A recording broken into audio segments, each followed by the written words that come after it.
Assalamualaikum warahmatullahi wabarakatuh. Saya Leni Nur Aini akan menjelaskan sedikit tentang hadis ditinjau dari segi kuantitas dan kualitas. Hadis dari segi kuantitasnya. Maksud tinjauan hadis dari segi kuantitasnya adalah kuantitas atau jumlah perawi yang ada dalam periwayatan sebuah hadis ditinjau dari segi sedikit atau banyaknya rawi yang menjadi sumber berita. Hadis terbagi menjadi dua macam, yaitu hadis mutawatir dan hadis ahad. Hadis mutawatir. Mutawatir secara etimologi berasal dari kata tawatara yang berarti berurutan atau mutatabi, yakni beriring-iringan antara satu dengan yang lainnya tanpa ada jarak. Sedangkan secara terminologi, mutawatir adalah hadis yang diriwayatkan oleh orang banyak yang terhindar dari kesepakatan mereka untuk berdusta sejak awal sanad sampai akhir sanad dengan didasarkan pada panca indera. Syarat-syarat hadis mutawatir. Hadis mutawatir itu harus diriwayatkan oleh sejumlah besar perawi yang membawa keyakinan bahwa mereka itu tidak sepakat untuk berbohong berdasarkan tanggapan panca indera, yakni bahwa berita yang mereka sampaikan harus benar-benar merupakan hasil pendengaran atau penglihatannya sendiri. Seimbang jumlah perawi sejak dalam tobakot pertama maupun tabakot berikutnya. Pembagian hadis mutawatir. Hadis mutawatir lafzi adalah mutawatir yang susunan redaksinya yang persis sama. Hadis mutawatir maknawi adalah hadis mutawatir dengan makna umum yang sama walaupun berbeda redaksinya dan beda perincian maknanya.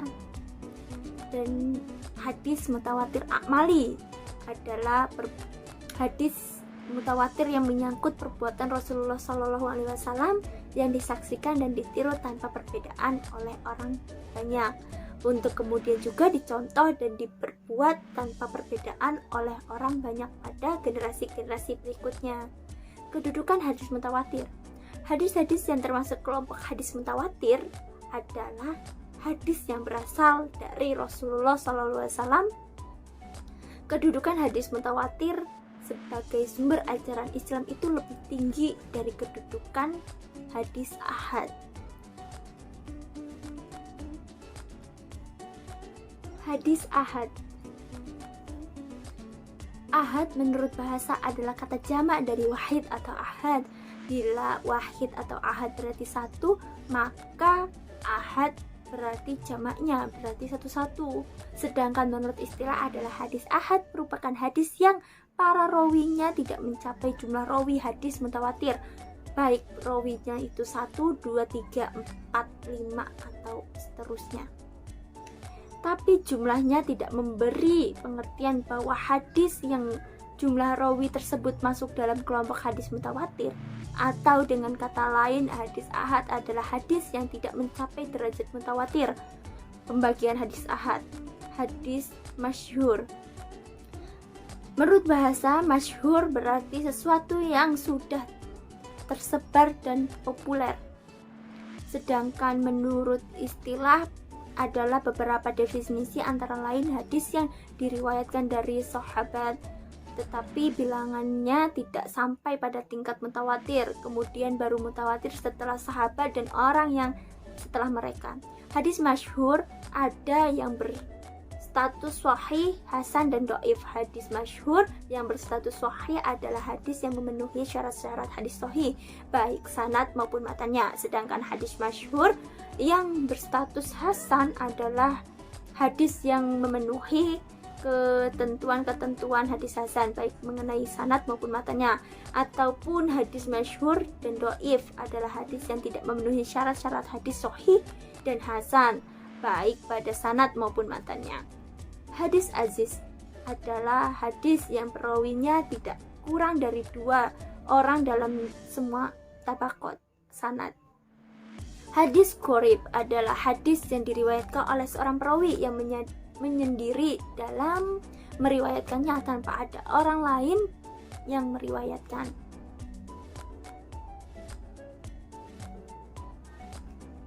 Kedudukan hadis ahad. Hadis mutawatir dapat dipastikan sepenuhnya berasal dari Rasulullah SAW. Maka tidak demikian dengan hadis ahad. Hadis ahad tidak pasti berasal dari Rasulullah, tapi diduga zani dan majnun berasal dari beliau. Dengan ungkapan lain, dapat dikatakan bahwa hadis ahad mungkin berasal dari Rasulullah SAW dan mungkin pula tidak berasal dari beliau. Maka kedudukan hadis ahad sebagai sumber ajaran Islam berada di bawah kedudukan hadis mutawatir. Berarti bila suatu hadis termasuk kelompok hadis ahad, jika bertentangan isinya dengan hadis mutawatir, maka hadis tersebut harus ditolak. Pembagian hadis berdasarkan kualitas perawi. Hadis yang tinggi tingkatannya berarti hadis yang tinggi taraf kepastiannya atau tinggi taraf dugaan tentang benarnya hadis itu berasal dari Rasulullah SAW.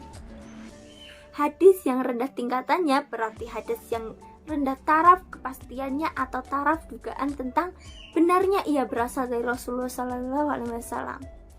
Tinggi rendahnya tingkatan suatu hadis menentukan tinggi rendahnya kedudukan hadis sebagai sumber hukum atau sumber Islam. Hadis sahih. Kata sahih berasal dari bahasa Arab as-sahih yang berarti selamat dari penyakit. Sedangkan menurut istilah, hadis sahih adalah hadis yang bersambung sampai kepada Nabi Muhammad SAW, serta di dalam hadis tersebut tidak terdapat keganjalan. Sebuah hadis dikatakan sahih apabila sanadnya bersambung. Ialah sanadnya bersambung sampai ke musnad. Dalam sifat disebut hadis yang mustahil atau mausul yang bersambung. Seluruh periwayat dalam sanad hadis sahih bersifat adil, adalah periwayat yang memenuhi syarat-syarat, yaitu beragama Islam, mukallaf, melaksanakan ketentuan agama, dan memelihara kehormatan diri. Seluruh periwayat dalam sanad bersifat dhabit, ialah memiliki ingatan dan hafalan yang sempurna. Sanad dan matan hadis yang sahih itu terhindar dari syadz. Sanad dan matan hadis terhindar dari ilat. Kehujahan hadis sahih. Hadis sahih dapat dijadikan hujah atau menetapkan sesuatu akidah tergantung kedobitannya dan keadilan perawinya. Dan semakin dobit dan adil perawinya, maka tinggi pula tingkat kualitas hadis yang diriwayatkan olehnya. Hadis sahih kedudukannya lebih tinggi dari hadis hasan dan dhaif, tetapi berbeda di bawah kedudukan hadis mutawatir. Semua ulama sepakat menerima hadis sahih sebagai sumber asaran Islam atau hujjah dalam bidang hukum dan moral. Selanjutnya adalah hadis hasan. Hadis hasan adalah hadis yang mutasil sanadnya, diriwayatkan oleh rawi yang adil dan dobit, tetapi kadar kedobitannya itu di bawah kedobitan hadis sahih, dan hadis itu tidak syadz dan tidak pula terdapat ilat. Adapun kriteria hadis hasan yaitu sanadnya bersambung. Para periwayat bersifat adil di antara orang periwayat terdapat orang yang kurang dobit, sanad dan matan hadis terhindar dari kejanggalan, tidak berilat, kehujahan hadis hasan. Hadis hasan dapat digunakan sebagai berujah dalam menetapkan suatu kepastian hukum dan ia harus diamalkan baik. Hadis hasan lidzatihi atau hasan li khairihi. Al-Khattabi mengungkapkan bahwa atas hadis hasanlah berkisar banyak hadis karena banyaknya hadis tidak mencapai tingkatan sahih. Hadis ini kebanyakan diamalkan oleh ulama hadis. Hadis dhaif. Hadis dhaif menurut bahasa berarti hadis yang lemah, yakni para ulama memiliki dugaan yang lemah atau rendah tentang benarnya hadis itu berasal dari Rasulullah SAW. Para ulama memberi batasan bagi hadis dhaif adalah hadis yang tidak menghimpun sifat-sifat hadis hasan.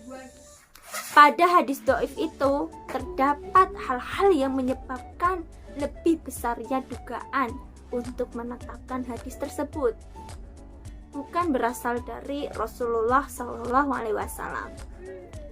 Ciri-ciri hadis dhaif ialah periwayatnya seorang pendusta atau tertuduh pendusta, banyak membuat kekeliruan, suka pelupa, suka maksiat atau fasik, banyak angan-angan, menyalahi periwayat, kepercayaan, periwayatannya tidak dikenal, menganut bid'ah bidang akidah, tidak baik hafalannya, kehujahan hadis dhaif. Khusus hadis dhaif, maka para ulama hadis kelas berat semacam Al-Hafidz Ibnu Hajar Al-Asqalani menyebutkan bahwa hadis dhaif boleh digunakan dengan beberapa syarat.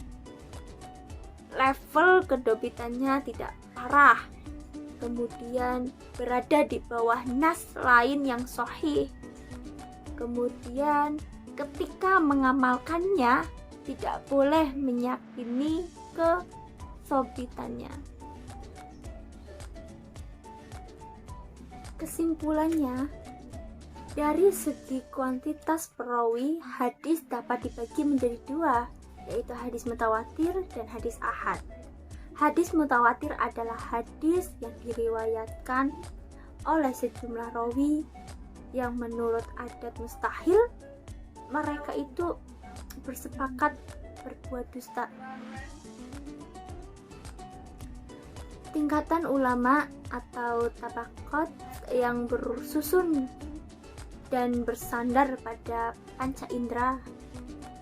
Hadis mutawatir terbagi atas 3.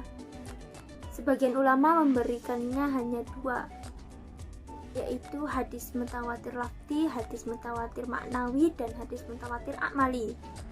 Hadis ahad terbagi atas 3, yaitu hadis masyhur, hadis aziz, dan hadis qorib. Dari segi kualitas perawi, hadis dapat dibagi menjadi 3, yaitu hadis sahih, hadis hasan, dan hadis dhaif. Sekian dari saya, mohon maaf jika banyak kekeliruan dalam berkata. Saya mohon maaf sebesar-besarnya. Wassalamualaikum warahmatullahi wabarakatuh.